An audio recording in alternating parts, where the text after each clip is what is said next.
আসসালামু আলাইকুম।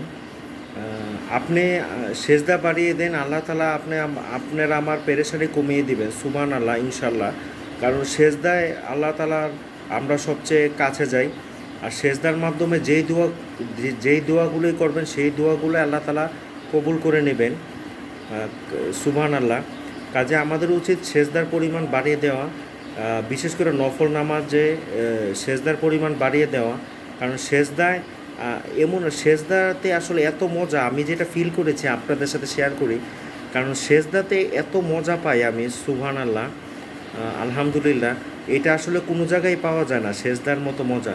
এটা আপনি হাজার হাজার নাম যশ খ্যাতি, হাজার হাজার কোটি টাকা দিয়েও আসলে কেনা যাবে না, যেটা সেজদাতে একটা সেজদার কবুল হয়ে গেলেই কিন্তু জান্নাত, সুবহানাল্লাহ।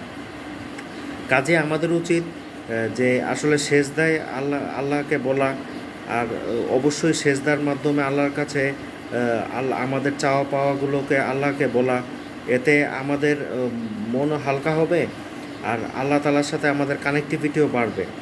কাজে আমাদের উচিত যে সেজদার পরিমাণ বাড়িয়ে দেওয়া, প্রয়োজনে 2 রাকাত নামাজ বেশি পড়া। যেমন জোহরের নামাজ অ্যাকচুয়ালি 10 রাকাত, কিন্তু আমরা যদি দুইটা রাকাত বেশি পড়ি তাহলেই কিন্তু আমাদের জন্য লাভ, সবার জন্যই লাভ। কারণ নামাজের মাধ্যমে সলাতে কিন্তু সব কিছুই পড়া হয়, আপনার কোরআন পড়া হয়, জিকির পড়া হয়, নামাজের মাধ্যমে আল্লাহর সাথে সরাসরি কথা বলা হয়।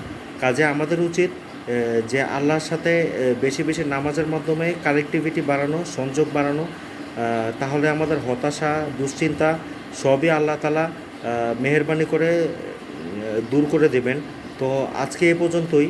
সবাই ভালো থাকবেন, সুস্থ থাকবেন। আর অবশ্যই আমরা যারা মুসলমান আছি তাদেরকে অবশ্যই উচিত যে আমাদের চাওয়া পাওয়াগুলো মানুষের কাছে না বলে আল্লাহকে বলা, সেজদার মাধ্যমে চাওয়া।